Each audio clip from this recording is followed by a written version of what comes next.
नमस्कार। आज हम B.Ed द्वितीय वर्ष 8th paper knowledge and curriculum ज्ञान और पाठ्यचर्या के अंतर्गत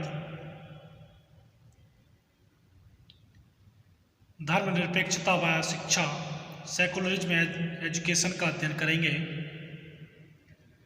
इससे पूर्व के व्याख्यान के अंतर्गत हमने सार्वभौमिकता और शिक्षा यूनिवर्सलिज्म एंड एजुकेशन का अध्ययन किया और अब हम अध्ययन करते हैं धर्मनिरपेक्षता व शिक्षा का। वैदिक दृष्टि से धर्म का अर्थ है धारण करता, अर्थात जो कुछ हम धारण करते हैं वही हमारा धर्म है। इस दृष्टि से मानव शरीर के रूप में हमारे कर्तव्य ही हमारे धर्म है, किंतु व्यवहारिक रूप में हम समाज में प्रचलित हिंदू, मुस्लिम, सिख, ईसाई, जैन, बौद्ध आदि संप्रदायों को ही धर्म के रूप में ग्रहण करते हैं।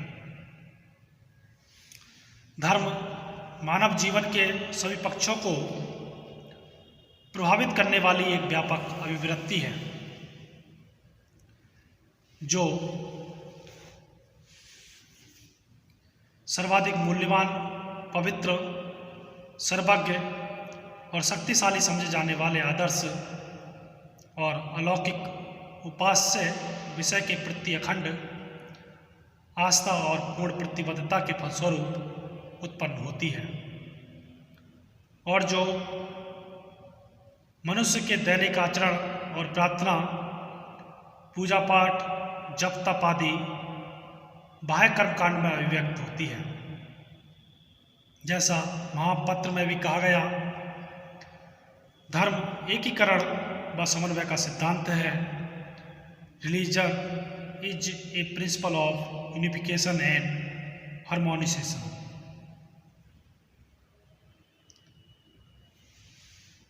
धर्म की उपयुक्त परिभाषा से स्पष्ट है कि धर्म मनुष्य की एक मनोदशा या अभिवृत्ति है, परंतु यह अभिवृत्ति अन्य अभिवृत्तियों से भिन्न प्रकार की होती है। इस अभिवृत्ति की मूल विशेषता यह है कि यह मनुष्यों के जीवन के किसी एक पक्ष को प्रभावित करने तक सीमित न होकर जीवन के सभी पक्षों को प्रभावित करती है। धर्म को मानव जीवन की सर्वव्यापक अभिवृत्ति कहा जा सकता है। धर्म की व्याख्या करना बहुत कठिन है। लोग धर्म को अपने अनुसार मानते हैं। कोई धर्म को प्रार्थना और पूजा मानता है तो कोई उसे आंतरिक चेतना मानता है। श्रीमद्भगवद गीता में कर्म को धर्म माना है। धर्म को मोक्ष या ईश्वर प्राप्ति का साधन माना गया है। धर्म के बताए हुए मार्ग पर चलते हुए हम विशेष अनुभव को प्राप्त कर सकते हैं। प्राणी का सर्वोच्च स्तर ही मोक्ष की प्राप्ति है। धर्म को मानव में, भारत में आत्मज्ञान और आत्मबोध का ही प्रत्यय माना जाता है। यह मानव सेवा से जुड़ा है। प्रत्येक धर्म मानव सेवा को ही सर्वोच्च मानता है। कुछ लोग धर्म का मुख्य आधार सत्यम शिवम सुंदरम को मानते हैं। प्रत्येक धर्म सर्वव्यापकता, सर्वशक्तिमान व योग को प्रमुख मानता है। धर्म सर्वोच्च सत्ता का विश्वास है, वह कारक है, प्रभाव है, निष्कर्ष है। विचारों को केंद्रित करके विशेष चिंतन एवं अनुभव को प्राप्त करने में धर्म सहायक होता है। तब मनुष्य अपने को व्यवहार या लौकिक जगत की तृष्णाओं और दुर्वासनाओं से अलग करके स्वहृदय में उस सर्वशक्तिमान को स्थापित करता है। महामंत्र में भी कहा गया, धर्म सिर्फ विश्वास नहीं, व्यवहार है, आचरण है, सिर्फ आस्था नहीं है बल्कि क्रिया है। धर्म में मानव का संपूर्ण व्यक्तित्व शामिल होता है। रिलीजन इज नॉट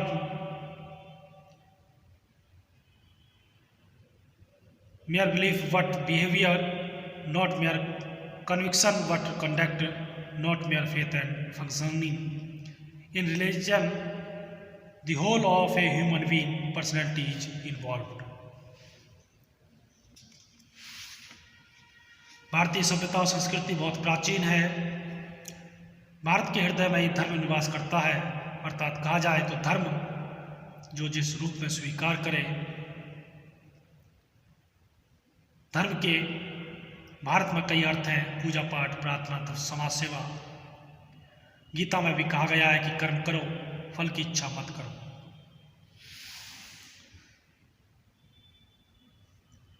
कार्य करने की निस्वार्थ मनस्थिति सर्वोच्च होती है और अलौकिक जगत का साधन है।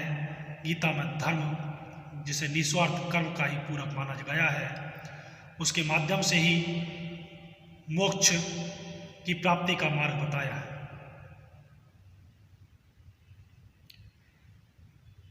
सद्बुद्धि से युक्त ज्ञानी लोग कर्मों से उत्पन्न होने वाले फल को त्याग कर जन्म रूप बंधन से मुक्त हो निर्विकार परम पद को प्राप्त हो जाते हैं।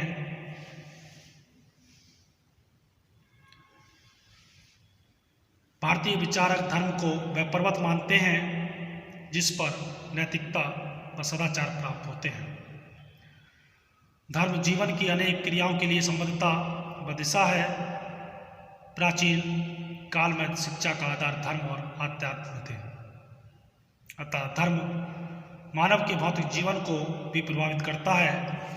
अब बात करते हैं धर्मनिरपेक्षता की संकल्पना, कॉन्सेप्ट ऑफ सेकुलरिज्म।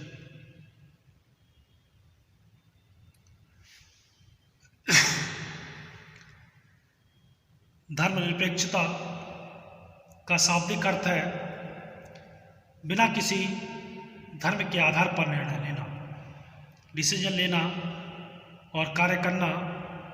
हमारे लोकतंत्र या डेमोक्रेसी में धर्मनिरपेक्षता या सेकुलरिज्म को इसी अर्थ में लिया गया है।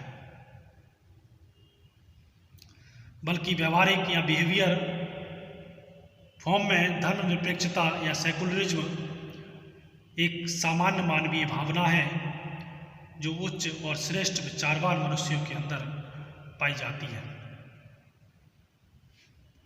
जब व्यक्ति किसी दूसरे व्यक्ति के धार्मिक विचारों, मूल्यों और विश्वासों को सहन करता है और उनका बिना किसी भेदभाव के सम्मान करता है, तो इस विचारधारा को हम धर्मनिरपेक्षता कह सकते हैं। क्योंकि मनुष्य समाज का ही एक अंग है और वह सामाजिक प्राणी है। जब से मानव सभ्यता का उदय हुआ है तभी से प्रेम, स्नेह, दया, सहयोग और सहनशीलता के रूप में धर्मनिरपेक्षता का प्रचलन या शुभारंभ हो गया। धर्म के व्यापक अर्थ को लेने पर यह संकल्पना उपयुक्त है। धर्मनिरपेक्षता या सेकुलरिज्म और पंथ निरपेक्ष दोनों ही अपने अंदर समान भावना रखते हैं और वर्तमान समय में हम जिस धर्मनिरपेक्षता को स्वीकारते हैं वह पंथ निरपेक्षता ही है।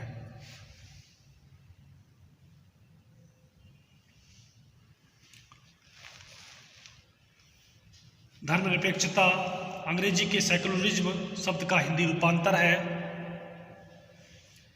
सेकुलरिज्म शब्द का आविष्कार J.J. हॉलिऑक ने किया था, जिनका जन्म 13 अप्रैल सन 1817 ईस्वी को बर्किंघम में हुआ था। इन्होंने अपने विचार रीजनल्स नामक पत्रिका में दिए। ये एग्नोस्टिक का अर्थ होता है ऐसे विचारों वाला व्यक्ति जिसकी मान्यता हो कि ईश्वर के विषय में ना तो कुछ जाना जा सकता है और ना ही कुछ जाना जा सकेगा। यह विचार पूरी तरह नास्तिकवादी एथेइज्म नहीं है, परंतु यह ईश्वर की सत्ता के प्रति अपने सापेक्ष भाव प्रकट नहीं करता। 15 वर्ष की उम्र में इन्होंने ओवेनवादी बनकर अपने राजनीतिक जीवन की शुरुआत की। ओवेनवादी से तात्पर्य है सामाजिक सहयोग पद्धति के जनक रॉबर्ट ओवेन 1771 से 1858 के विचारों को अपनाने वाला।